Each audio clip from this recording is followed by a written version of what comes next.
Ujiwanda muna, ujiwanda muna lelwe. Ujiwanda muna, ujiwanda muna, ujiwanda muna lelwe.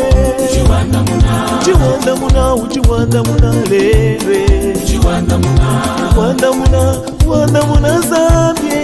Ujiwanda muna, ujiwanda muna, ujiwanda muna Chilabo wane. Ujiwanda muna, Yesu kimwambe, mwamwikala mulanda wala. Yesu kimwambe, mwamwikala kumba wala. Yesu kimwambe, mwamwikala samba wala. Yesu kimwambe, mwamwikala kumba wala. Yesu wabajina ye. Yesu wabajina ye. Elohim wabajina ye. Yesu wabajina ye. Yesu wabajina ye yo. Yesu wabajina ye. Shaddai wabajina ye yo. Yesu wabajina ye yo.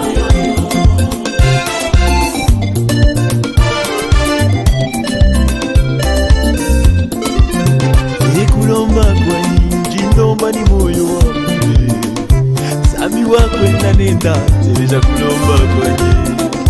Kulomba kwa nyingi ndomba ni moyo wangu.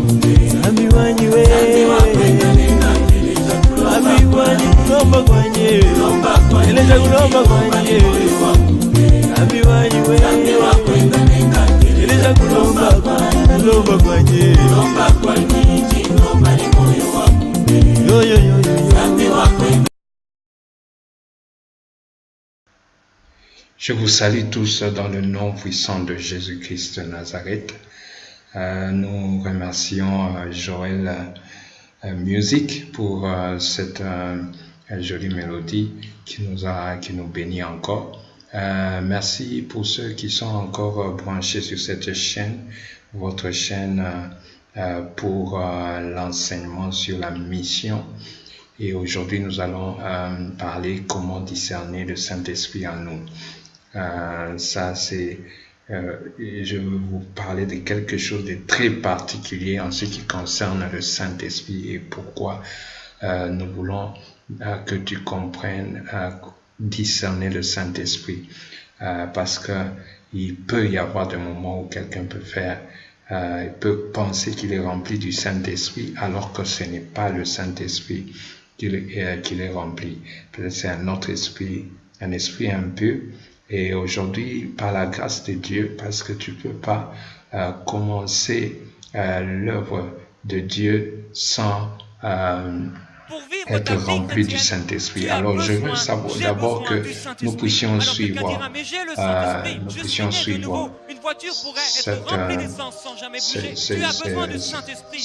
ce programme ici, ce petit clip, pendant que nous allons le suivre et puis nous allons encore revenir, qui nous parle encore sur le Saint-Esprit. Gloire au Seigneur. Pour vivre ta vie chrétienne, j'ai besoin du Saint-Esprit. Alors quelqu'un dira, mais j'ai le Saint-Esprit, je suis né de nouveau. Une voiture pourrait être remplie d'essence sans jamais bouger. Tu as besoin du Saint-Esprit dans ta vie, en manifestation. Tu as besoin de l'huile, de cette huile nouvelle pour laquelle Jésus est mort. Jésus n'est pas mort simplement pour tes péchés. Jésus est mort pour t'envoyer quelqu'un. Jésus aurait pu rester vivant, mais il aurait été à un endroit seulement. Il est mort pour que sa vie, pour ce qu'il était, puisse se multiplier dans la vie de tous ceux qui croiraient en lui. Et le même Jésus qui marchait, le même Jésus qui faisait des miracles, le même Jésus que nous adorons, le même Jésus que nous glorifions, le même Jésus pour lequel nous voulons vivre, ce même Jésus habite dans notre esprit. Ce même Jésus est avec nous tous les jours jusqu'à la fin du monde. Ce même Jésus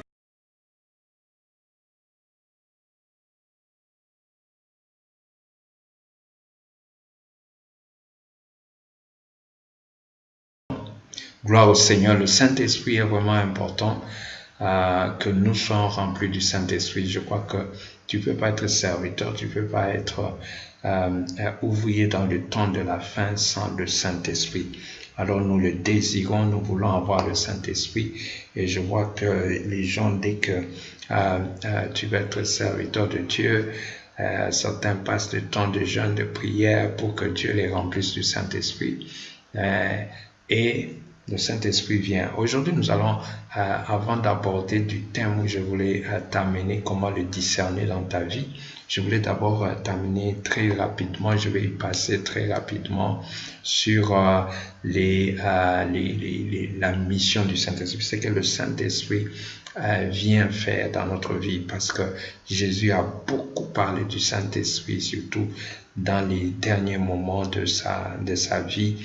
Avant qu'il ne meure avec les disciples, il a insisté que vous devez avoir le Saint-Esprit. Il a même dit, si vous m'aimez, je veux prier le Père afin qu'il vous envoie le Saint-Esprit. Ça veut dire que vous allez voir ça dans Jean 14, dans Jean 15, dans Jean 16, il parle du Saint-Esprit. Alors nous prenons Jean 16 où au moins il donne aussi, il énumère les rôles, les buts, les missions que le Saint-Esprit doit remplir quand il vient. Ça dans Jean 13, 16, la Bible dit ceci au 13e verset, quand le Consolateur sera venu, l'Esprit de vérité, il vous conduira dans toute la vérité. Il ne parlera pas de lui-même, mais il dira tout ce qu'il aura entendu et vous annoncera les choses à venir. Il me glorifiera parce qu'il prendra de ce qui est en moi et vous l'annoncera. Tout ce que le Père est en moi, c'est pourquoi j'ai dit qu'il prend de ce qui est en moi et vous l'annoncera. Alors, avec ce verset, déjà nous comprenons un peu ce que le Saint-Esprit fait avec nous ou fera avec nous. Si tu es rempli du Saint-Esprit, d'abord il est le consolateur, parce qu'il avait dit qu'il est le consolateur. Réellement, nous avons besoin de sa consolation chaque jour et sa présence nous fortifie. C'est ainsi que le Saint-Esprit, on l'appelle dans beaucoup de noms et tout là, il vient que pour nous consoler, mais il est l'Esprit de la vérité. C'est-à-dire que quand il vient à nous, il nous révèle la vérité, c'est la lumière, il vient nous révéler la vérité. Et puis après nous avoir révélé la vérité, il nous conduit aussi dans la vérité. Il s'assure qu'il nous conduit dans la vérité. Je ne vais pas beaucoup m'attarder sur la mission, parce qu'il y a quelque chose d'important que je voulais vous dire, qu'on va étudier aujourd'hui. On dit qu'il ne parlera pas de lui-même, le Saint-Esprit ne parlera pas de lui-même, mais il dira tout ce qu'il aura entendu et vous annoncera les choses à venir. Le Saint-Esprit va vous révéler les choses que Dieu te dit, que Dieu te révèle, mais aussi va te révéler l'avenir. Le Saint-Esprit aussi nous donne des révélations sur l'avenir. Le Saint-Esprit aussi parle, nous rappelle des paroles de Jésus, nous parle de tout ce que le Seigneur a dit. Il a dit qu'il va vous rappeler de mes paroles. Le Saint-Esprit aussi nous rappelle de ce que le Seigneur a dit. Le Saint-Esprit nous rappelle des Écritures dans la Bible. Et aussi, le Saint-Esprit nous révèle des choses que nous ne connaissons pas, des choses aussi qui doivent venir. Et une des choses importantes, le Saint-Esprit me glorifiera. Il dit de Jésus, le Saint-Esprit glorifiera Jésus. Il glorifiera Jésus et il prendra de ce qui est à moi et vous l'annoncera. Et tout ce que le Père est en moi. Donc le Saint-Esprit prendra le caractère du Père, les choses du Père, il va nous les annoncer. Ça, nous connaissons comment le Saint-Esprit travaille dans la mission du Saint-Esprit. Il est là pour convaincre le monde du jugement, de la justice et du péché. Il est là pour glorifier Jésus. Et il est là aussi pour nous annoncer les choses à venir. Il est là aussi pour nous permettre que nous puissions être effectifs dans le travail que le Seigneur nous a donné. Donc, bref, avoir le Saint-Esprit, c'est important, et savoir ce qu'il fait dans la vie avec nous ou dans notre vie, avec le Saint-Esprit, dans notre marche avec le Seigneur, c'est vraiment important. Alors, j'aimerais maintenant t'amener dans le topic, dans ce que nous allons étudier avec vous, la raison pour laquelle j'ai fait cette vidéo, c'est pour amener à vous à discerner le Saint-Esprit en toi. Comment tu peux discerner que c'est le Saint-Esprit qui est en train de travailler en moi? j'ai rencontré ça doit être, je crois, dans les années 98 ou 99, si je ne m'abuse pas. Nous étions sur le milieu estudiantin au campus à Lubumbashi. Nous étions à l'université. Et en ce temps-là, je servais le Seigneur aussi à l'université et j'avais commencé aussi à gagner les étudiants, à travailler sur leur délivrance et aussi à beaucoup prêcher l'évangile. Alors, qu'est-ce qui s'est passé? Ce qui s'est passé qu'un jour, j'ai été invité avec un groupe d'étudiants. Il y avait un endroit où, je ne sais pas, un groupe de prière, si je peux dire ça, des étudiants. Il m'avait aussi invité parce qu'il savait, il voulait que je puisse aussi aller prêcher. C'était un petit ministère au sein des étudiants qui avait quand même de l'ampleur. Alors je suis parti travailler là-bas. Et pendant que je travaillais, c'était une conférence, ils avaient appelé beaucoup, c'était pendant beaucoup de jours. Et moi, on m'avait donné un jour pour travailler. Et pendant que j'étais en train de travailler, il y avait une dame, une sœur, qui était tombée. Qui était tombée pendant que j'étais en train de travailler, qui était tombée. Elle a commencé à parler en langue et puis elle est tombée. Et puis après, sous la puissance du Saint-Esprit, on l'a amenée dans la chaudière. Comme dans le temps, souvent quand les gens tombent, on les amène dans la chaudière. Ce n'est qu'aujourd'hui que souvent on aime faire les délivrances, même quand tout le monde est là avec les micros et tout. Donc, en ce temps-là, on l'a amené à part. J'ai continué à faire le service, j'ai fait le service, j'ai terminé le service. J'avais constaté que la sœur avait un esprit impur, mais cet esprit impur était différent.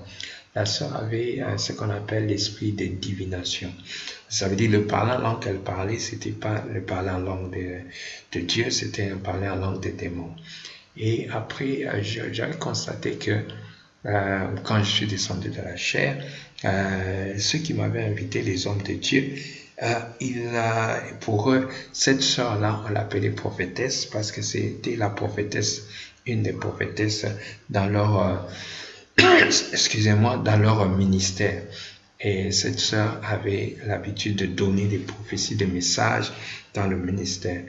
Et personne des hommes de Dieu n'avait discerné que c'était un esprit impur qui travaillait dans cette sœur-là. Alors Dieu, avec le ministère que le Seigneur m'avait donné de la délivrance et du discernement et des esprits et tout, j'avais directement discerné que c'était un esprit impur. Alors la sœur elle-même ne savait pas très bien que c'était l'esprit impur. Elle pensait que c'était l'esprit de Dieu. Donc quand ça la prenait comme ça, elle pouvait prophétiser, et puis après elle va devenir inconsciente, il faut lui laisser du temps. Après un certain temps, elle va revenir à lui-même et c'est après là, elle va redevenir normale. Donc c'était toujours un peu comme ça, quoi. Alors, utilisant maintenant la sagesse, ce que j'ai fait, c'est que j'ai invité cette sœur de venir me voir quelque temps après ce grand travail qu'on avait fait, qu'ils avaient organisé tout là.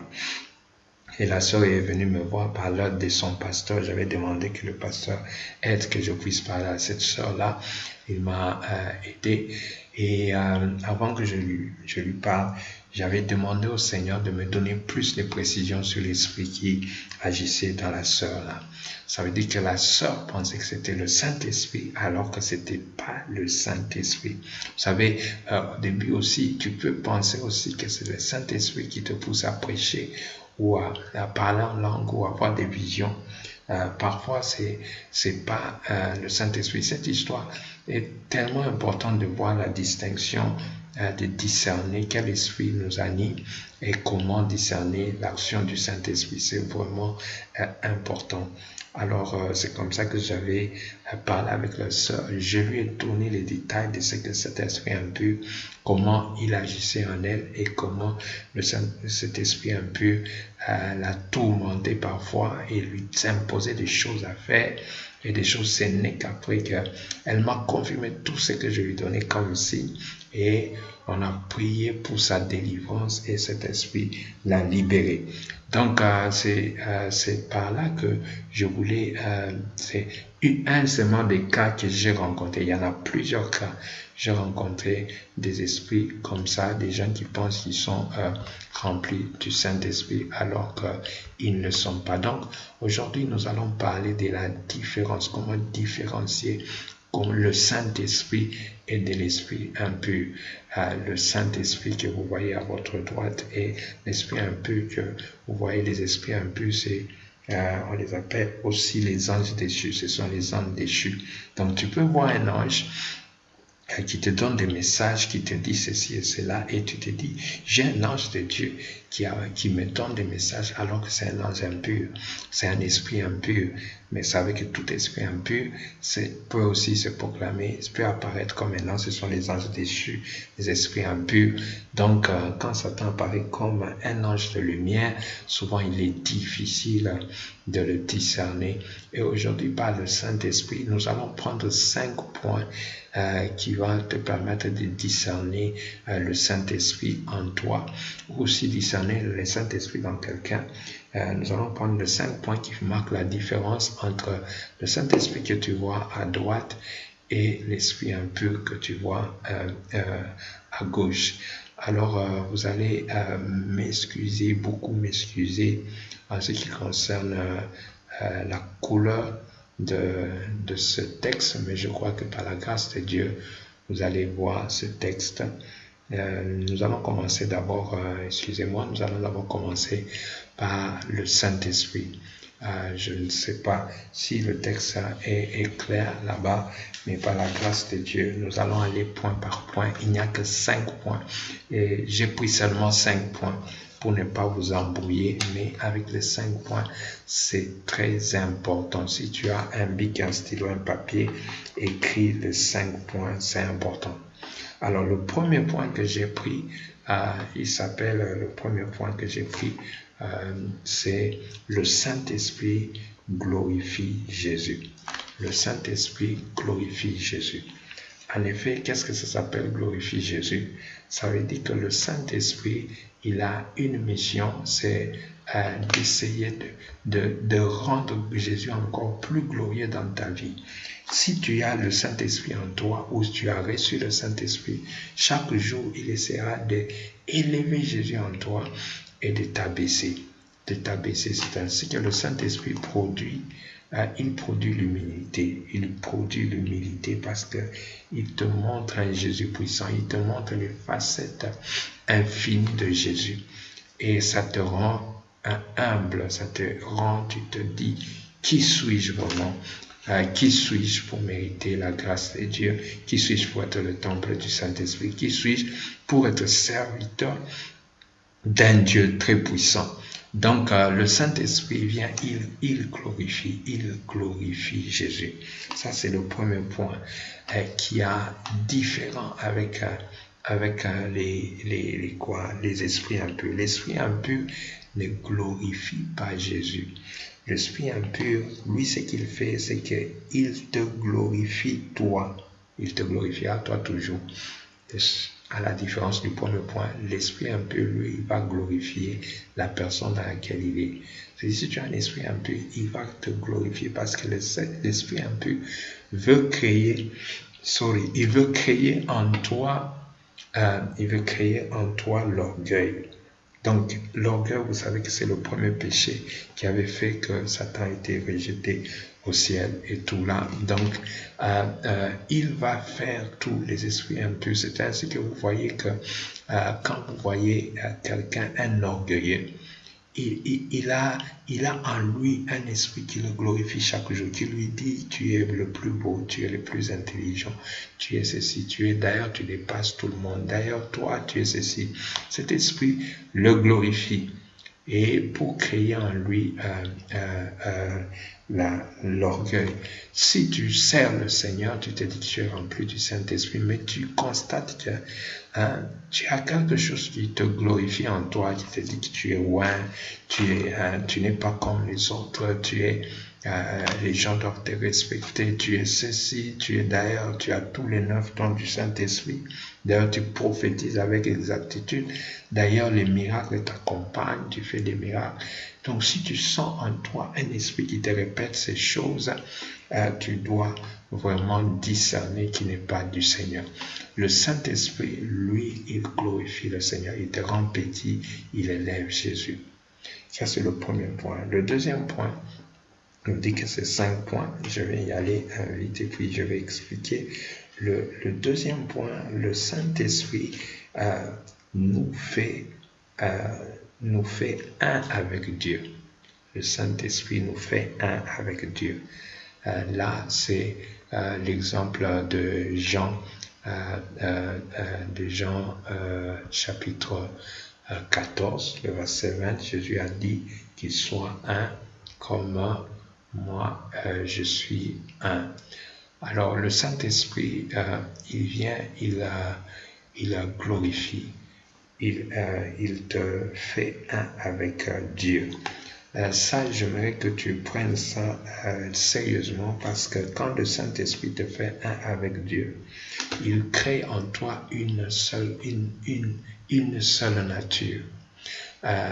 Il y a Dieu le Père, le Saint-Esprit, le Fils, et il y a toi. Vous tous là, vous quatre là, vous devenez seulement une seule nature. Dieu vient de créer en toi une seule nature. Ça veut dire que si tu parles lentement, comme moi je parle lentement, et que tu deviens rempli du Saint-Esprit, le Saint-Esprit va t'utiliser avec ta seule façon de parler là.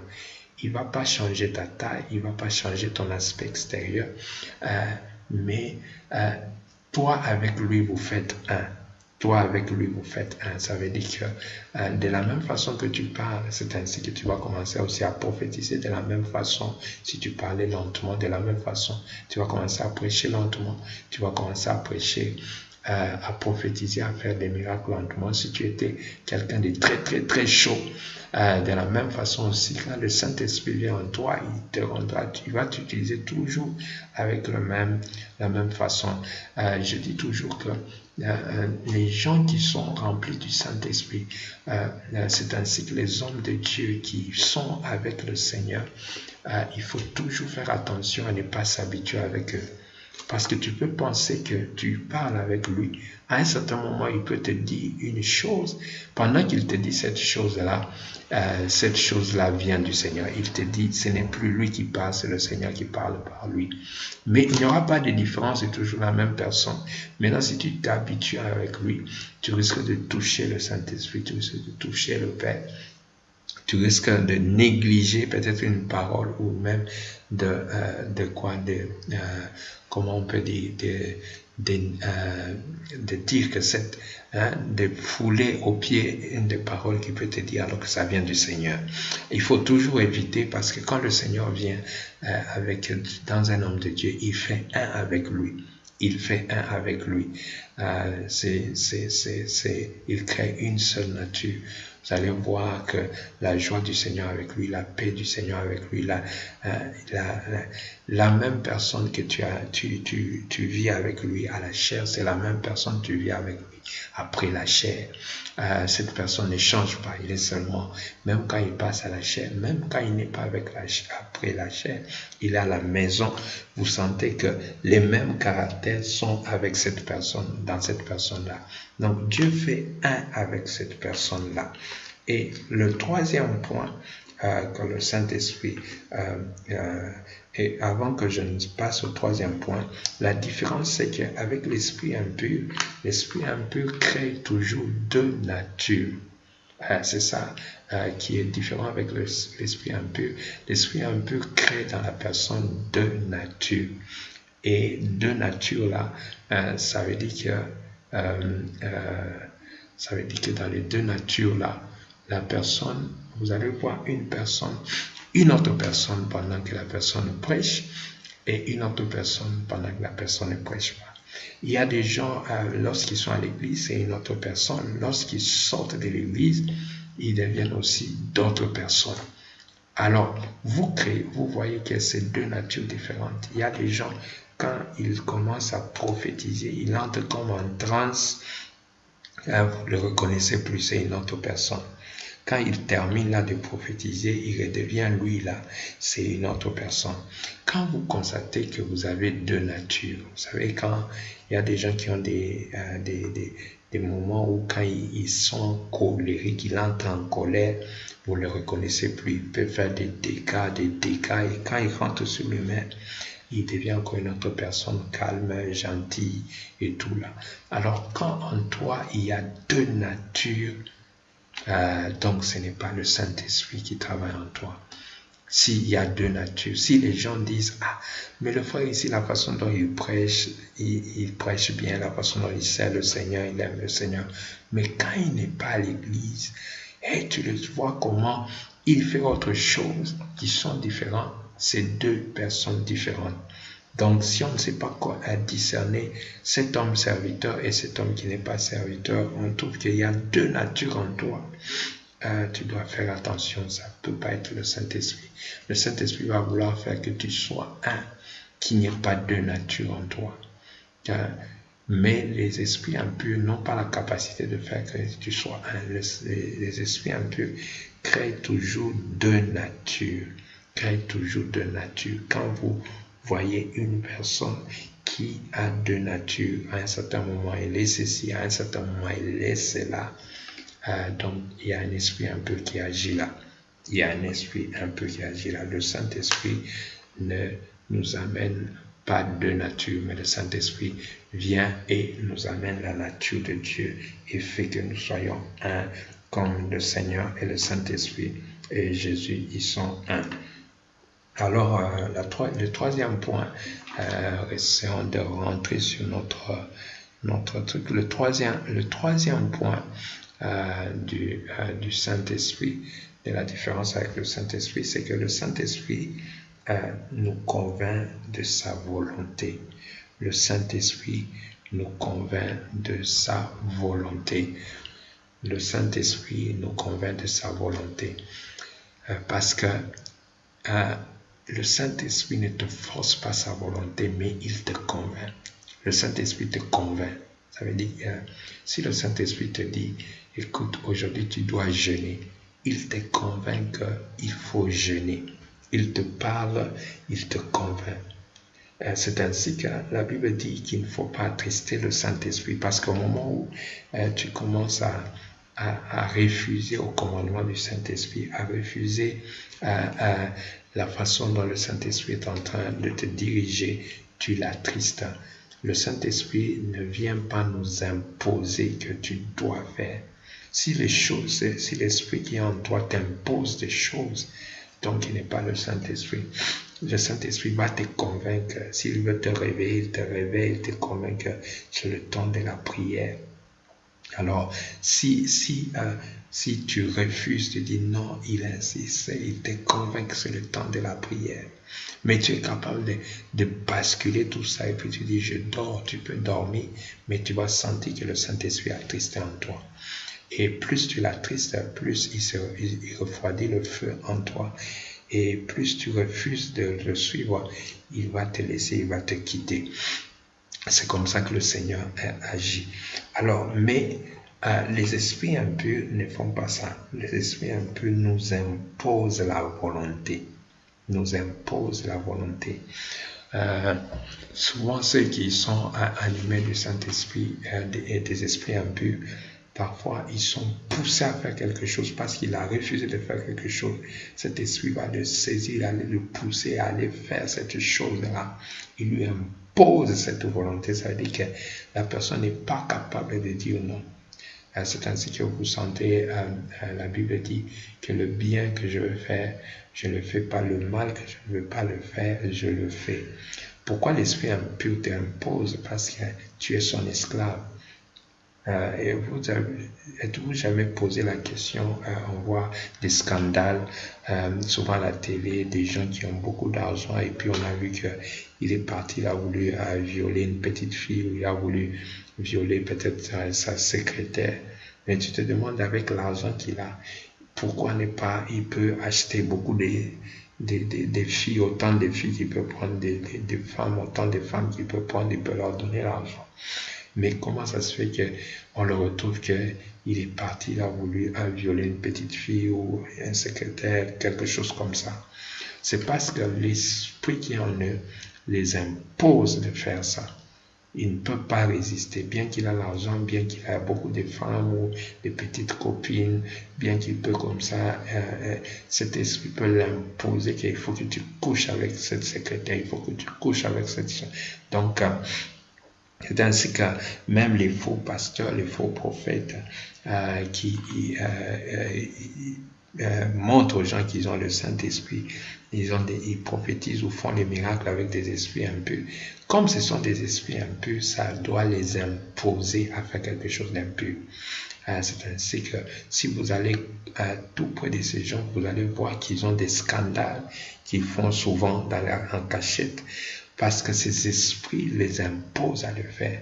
Peut-être les imposent à coucher avec leur maman. Peut-être les imposent à coucher avec les sœurs de leur église.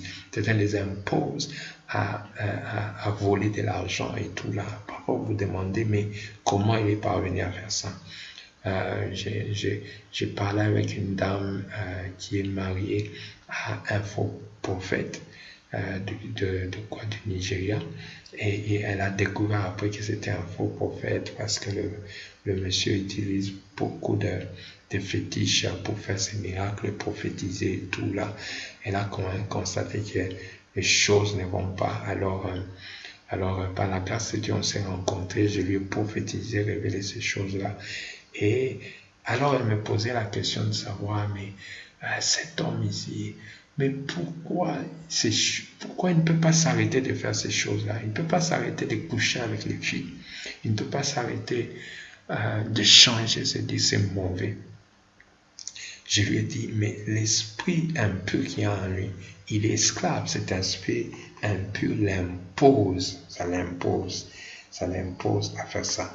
Ok, allons au numéro 4, quatrième point.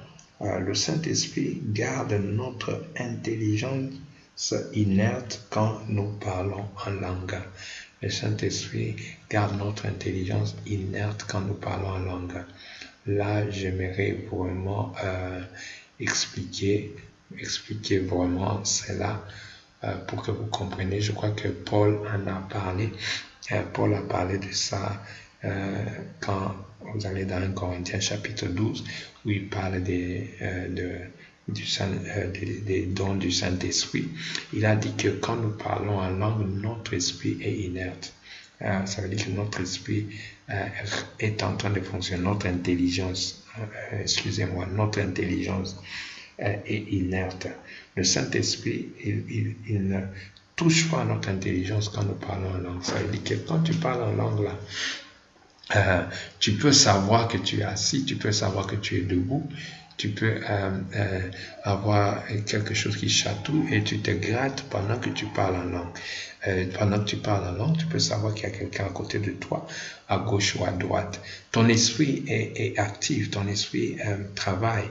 C'est ainsi que Paul a dit que parfois quand vous parlez en langue, parlez de moi en langue et puis aussi parlez aussi, priez en esprit si vous êtes dans l'assemblée. Ne parlez pas en langue jusqu'à tout ça. Veut dire que quand nous parlons en langue poussée par le Saint-Esprit, nous comprenons ce que nous disons et aussi nous savons ce qui se passe autour de nous. Nous sommes conscients, notre intelligence est active. Mais c'est différent des esprits impurs. Les esprits impurs, quand ils te poussent même à quelqu'un de parler en langue, la personne ne va même pas se souvenir de quoi elle est en train de dire, ne sait pas ce qu'elle est en train de dire, ne sait pas où elle est, ne sait pas ce qu'elle fait. Je ne sais pas si vous avez déjà vu une personne qui entre comme en transe et parle en langue, dans une langue que vous ne connaissez pas. Peut-être va sauter, peut tabasser les gens, ou même si elle ne tabasse pas les gens, elle peut sauter d'un bout à l'autre de l'église.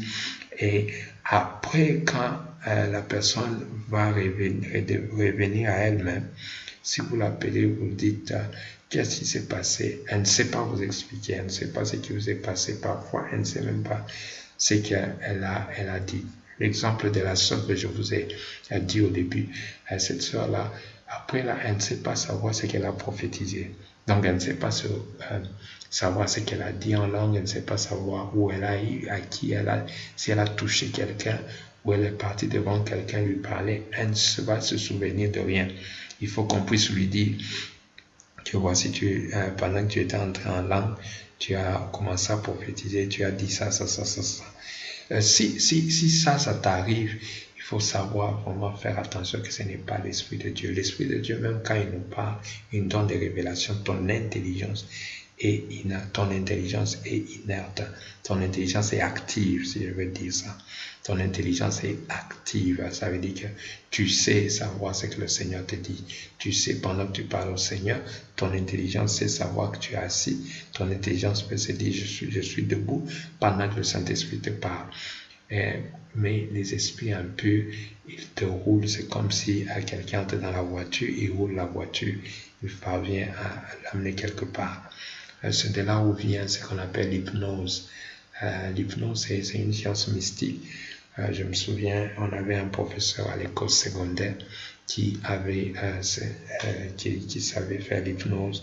Il nous disait que je peux t'hypnotiser, je te demande d'enlever tes habits, tu enlèves tes habits, tu ne sauras pas que tu as enlevé tes habits, et puis je peux te dire d'aller dehors sur le soleil, et après maintenant je remets ton esprit, et quand je te remets ton esprit, c'est en ce temps-là que tu te découvres que tu es nu et tu es dehors. Qu'est-ce qui s'est passé? Il faut que quelqu'un t'explique. Alors j'aimerais tirer attention aussi dans les délivrances. J'ai beaucoup travaillé dans le cadre de la délivrance dans mon ministère, dans les délivrances. Quand quelqu'un dit qu'il délivre quelqu'un, quand nous prions pour la délivrance de quelqu'un, même si la personne tombe, les démons se manifestent comment et sortent. Si le Saint-Esprit agit là-bas, le Saint-Esprit va permettre que l'intelligence de la personne sera inerte. C'est-à-dire la personne peut elle-même entendre comment les démons sont en train de parler. À la fin, elle peut te dire, oui, les démons seront parlés par ma bouche, mais j'ai entendu, ils ont dit ça, ils ont dit ceci, ils ont dit cela. La personne peut savoir où les démons l'ont projeté. Bien sûr, les démons vont le projeter, mais aussi savoir qu'elle était tombée. Voici ce qui s'est passé. Mais quand une personne a été délivrée et puis elle se souvient de rien du tout, souvent c'est l'hypnose. Ce sont des techniques d'hypnose, ceux qui font des techniques d'hypnose. À la fin, il peut dire qu'est-ce qui s'est passé? Il dit je ne sais rien. Oh non, on t'a délivré, tu es libre. Souvent c'est l'hypnose. Avec la puissance du Saint-Esprit, la personne peut même voir la vision pendant que vous êtes en train de prier pour lui, même voir peut-être même les esprits, comment elle quitte son corps, même voir comment le Saint-Esprit le délivre, ou le Seigneur et la puissance de Dieu entrer en elle. Donc, si la personne ne se souvient de rien du tout, il y a une question à se poser.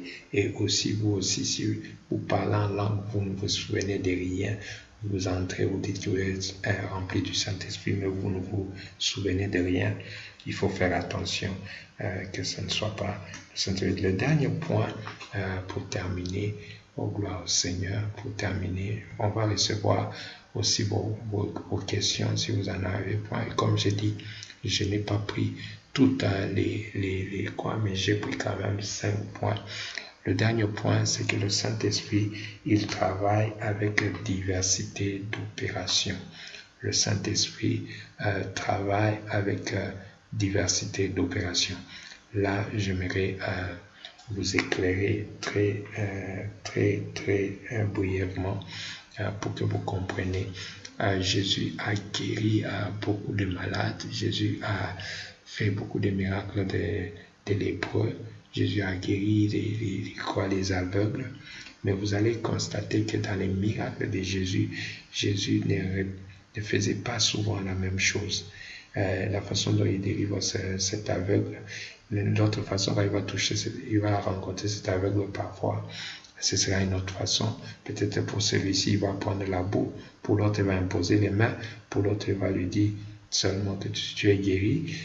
Jésus avait même la multiplication des pains, il en a fait 2 fois. Il a fait la multiplication de pains 2 fois, mais il l'a fait d'une façon différente.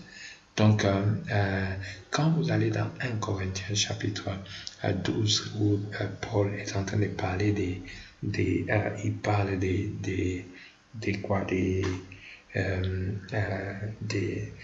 dons du Saint-Esprit. Il dit que le Saint-Esprit a diversité d'opérations et c'est le Père qui opère tout en tout. Il a diversité d'opérations. Ça veut dire le même don de guérison que moi je peux avoir. Peut-être Dieu peut m'utiliser guérissant avec l'ombre, pour l'autre aussi avec le même don de guérison. Lui peut-être c'est avec un mouchoir, il touche et la personne est guérie. Mais l'esprit impur nous amène dans les rituels. L'esprit impur amène les gens dans les rituels. Ça, j'aimerais vous souligner ça. C'est vraiment important. Quand tu es rempli du Saint-Esprit, Dieu ne t'amènera jamais dans les rituels. Un rituel, ça veut dire que un rituel, c'est souvent les féticheurs qui en font, les occultistes en font. Ils ont des prières répétées, ils répètent telle prière, il faut répéter pour avoir tel résultat. Il faut utiliser un mouchoir pour avoir tel résultat. Il faut utiliser de l'eau pour avoir tel résultat. Donc, il doit le faire et suivre ces principes. C'est pour ça qu'on appelle ça rituel. Ça veut dire que c'est une chose répétée. Il te donne une prière répétée. Il faut faire attention si toi on te dit pour prophétiser, il faut répéter cette prière. Si on te donne une prière répétée, ce n'est pas du Seigneur. Si on te donne quelque chose à faire, répéter, non, il faut toujours se réveiller la nuit et commencer à répéter ça. Non. Le Saint-Esprit nous guide et nous donne souvent, même quand il nous parle, la Bible dit que Dieu parle tantôt d'une manière, tantôt d'une autre. Ça veut dire que même dans la révélation, aujourd'hui Dieu peut te donner une vision, demain il peut te parler par voix audible, demain c'est une sensation. Dieu va te révéler dans différentes sortes de parler pour que tu saches qu'il est le maître de la diversité d'opérations.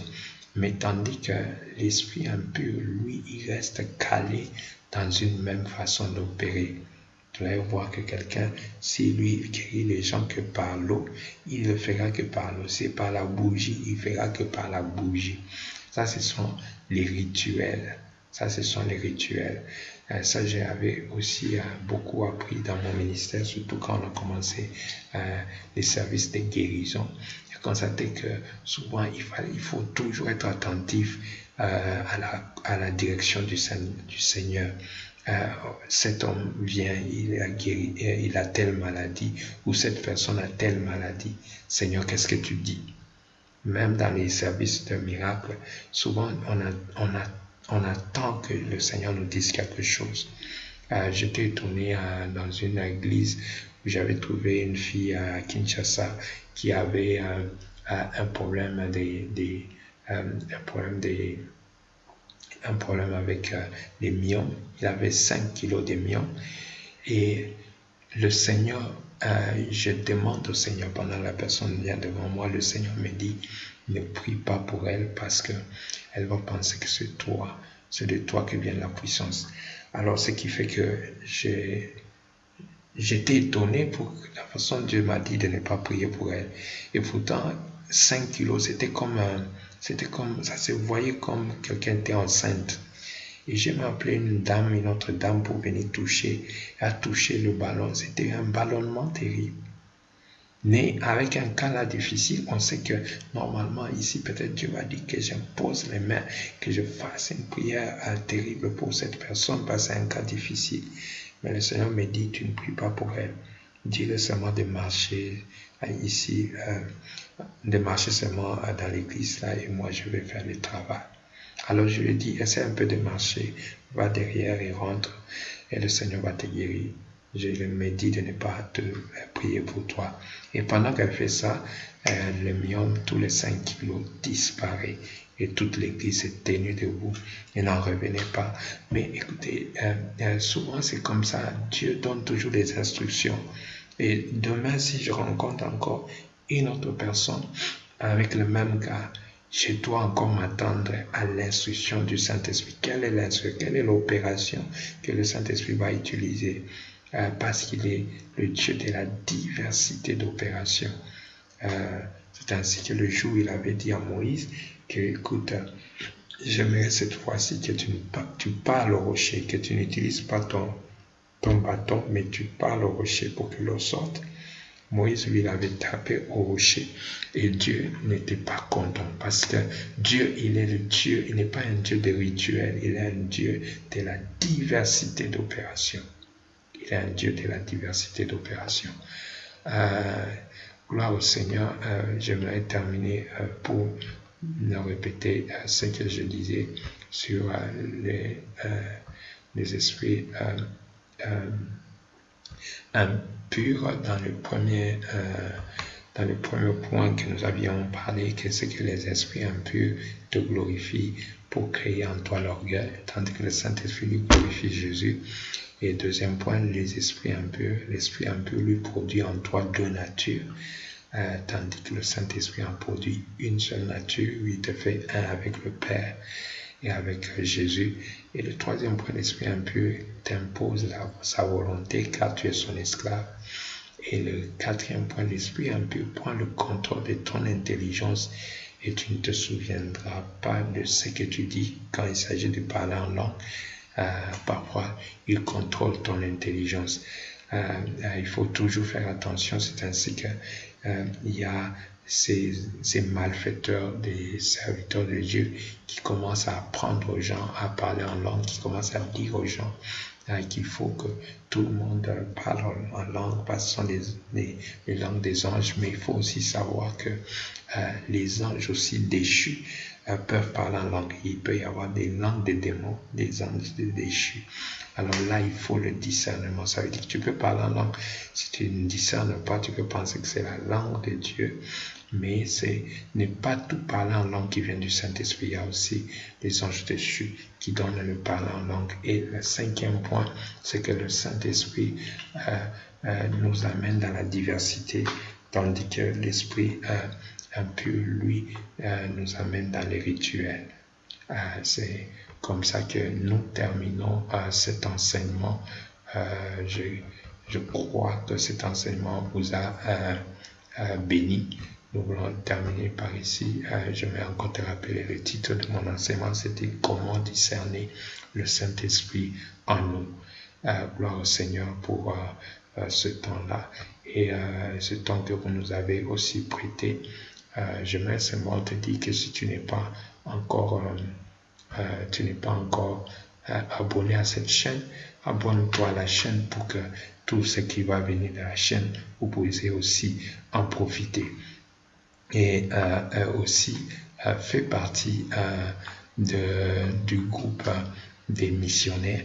Si tu veux faire partie de mon groupe des missionnaires, envoie-moi ton numéro de téléphone, envoie-moi tes détails, envoie-moi ton email et tes détails, parce que d'ici là, on va faire un grand séminaire avec tous les missionnaires potentiels. Je crois que Dieu t'a appelé à la mission pour ce temps de la fin, pour que tu mettes le feu là où tu es. Pour votre soutien, soutenez ce programme. Pour ceux qui sont du Congo, ce que vous voyez là en bas, c'est notre compte bancaire du Congo. Et aussi, vous pouvez aller déposer. Si vous ne savez pas, vous n'êtes pas au Congo, essayez de nous appeler. Nous allons vous dire comment vous pouvez aussi soutenir cette œuvre. Que le Seigneur vraiment vous bénisse. Moi, c'est le prophète Emmanuel Ndoua. Que le Seigneur vous bénisse. Bye bye. À la prochaine dans l'autre numéro.